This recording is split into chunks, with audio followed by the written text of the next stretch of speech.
સાંભળવું પડશે ન્યૂઝ મીડિયામાં આપ સૌ દર્શકોનું સ્વાગત છે। આજે આપણે એ મુદ્દા પર વાત કરીશું જે મુદ્દો 2 થી 3 દિવસથી ન્યૂઝ મીડિયામાં ખૂબ જ ચર્ચાઈ રહ્યો છે।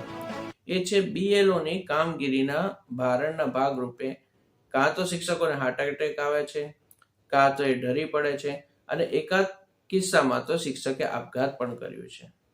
હું સરકારશ્રીને ફક્ત એક જ પ્રશ્ન પૂછવા માંગુ છું કે જ્યારે કોઈ ગુનાની સજા ભોગવનાર એક કેદી એને આપઘાત કરવાનું મન નહીં થતું અને એની સરખામણીમાં સમાજમાં પ્રતિષ્ઠિત સ્થાન ધરાવતા શિક્ષકને આપઘાત કરવાનું મન થાય, એ પણ એના પર્સનલ પ્રોબ્લેમના લીધે નહીં, એ સરકારે આપેલી કામગીરીના ભારણના ભાગરૂપે, તો હે સરકારશ્રી, પ્રશ્ન પૂછવાનું મન થાય છે તો એવી તો કેવી કામગીરી જેના લીધે એક શિક્ષકને આપઘાત કરવો પડે। આજે જે અરવિંદભાઈ કોડીનાર વાળા હતા, એમણે સુસાઇડ નોટ જે લખી એમાં છેલ્લા 2 વાક્ય એમણે લખ્યું હતું એમની ધર્મપત્ની માટે કે હું તને ખૂબ જ ચાહું છું। બીજું વાક્ય લખ્યું હતું પણ આ ભારણ અને આ માનસિક ત્રાસ ખૂબ જ અસહ્ય છે જેના લીધે હું આ આપઘાતનો પગલું ભરું છું।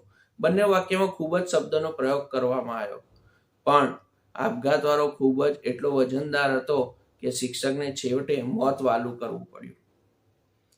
ચૂંટણીનો કાર્યક્રમ આવે, ચૂંટણીની કામગીરી આવે તો શિક્ષક, વસ્તી ગણતરી આવે તો શિક્ષક, પ્રવેશોત્સવ આવે તો શિક્ષક, ગુણોત્સવ આવે તો શિક્ષક, નેતાના કોઈ ઉત્સવ આવે તો શિક્ષક, પણ જ્યારે શિક્ષકની ભરતી કરવામાં આવે અથવા શિક્ષકની બઢોતી આપવાની વાત આવે ત્યારે સરકાર બહુ જ પ્રેમથી કહી દે છે મિલતે હૈ બ્રેક કે બાદ, અને બ્રેક કેટલો લાંબો હોય છે એ ખબર પડતી નથી। તો સરકાર એવું અમારા બાપ દાદા કહેતા કે શિક્ષક એ સમાજનો મૂળભૂત પાયો છે, તો હવે અમે શું એવું માનીને ચાલીએ કે સરકારે આ પાયાને નબળું કરવાનું નક્કી કરી લીધું છે? વડોદરામાં પણ 2 દિવસ પહેલા એક કિસ્સો એવો આવ્યો કે વડોદરાના એક શિક્ષક કહેતા કે મહિલા કર્મચારી એક શિક્ષક ઉષાબેન સોલંકી એ પણ કામગીરી દરમિયાન ડરી પડ્યા અને દવાખાનામાં એમને ડોક્ટરે મૃત જાહેર કર્યા। મહિલાઓને આ જ્યારથી કામગીરી અથવા શિક્ષકોને આ જ્યારથી કામગીરી સોંપાઈ છે ત્યારથી થયું છે એમને સોશિયલ લાઈફ પૂરી, ન કુટુંબ જોડે ટાઈમ પસાર કરી શકે, ન પોતાનો કોઈ અંગત।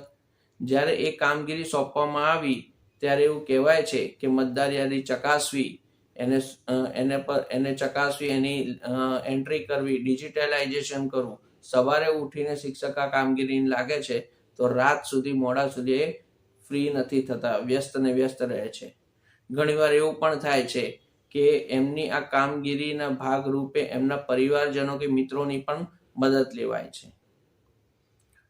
તો એવું તો કેવું આયોજન? બીજું તો ફરિયાદ તો અમે શું કરી શકીશું તમને, પણ એટલું તો ન્યૂઝ મીડિયાના માધ્યમથી કહી શકીએ કે કંઈક એવું આયોજન કરો કે શિક્ષક એ સમાજને આગળ લઈ જવા માટે છે। આવી બધી કામગીરીના ભાગરૂપે જો એ ખરેખર વ્યસ્ત રહેશે તો સમાજમાં કોઈ મારો યુવક કે કોઈ વ્યક્તિને શિક્ષક થવાની ઈચ્છા નહીં થાય।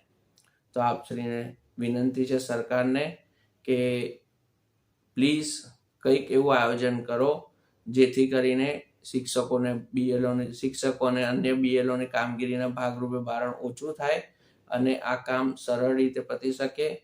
એ જ હું આ ન્યૂઝ મીડિયમના માધ્યમથી કહેવા માંગુ છું। જય હિન્દ, જય ભારત।